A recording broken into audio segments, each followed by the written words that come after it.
დაკავებულებზე მინდა ვფოკუსირდე, სასჯელის შემსუბუქება, ან სასამართლოს გადაწყვეტილებამდე მათი გირაოთი გათავისუფლების მოთხოვნა ვთქვათ პროკურატურის მხრიდან.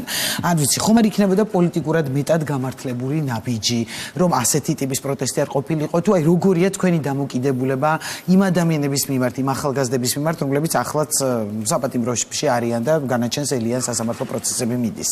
და ვხედავთ პროტესტს, ხო იქ მსახიობების ანდრო ჭიჭინაძეზე მზია ამაღლობელი არ შემიძლია არ ვახსენო და ასე შემდეგ. უდიდესი ნაწილი ადამიანების, რომლებიც დღეს არიან საპატიმროში, არიან მსხვერპლი, ასე ვიტყოდი. იმდენად მასშტაბური პროპაგანდა წარმოებდა ჩვენი ქვეყნის წინააღმდეგ და ამაში იყვნენ ჩართული მათ შორის უცხოელები, ხო? პირდაპირ ნელჩები, კიდევ უფრო მაღალი თანამდებობისპირები და ამ შემდეგ.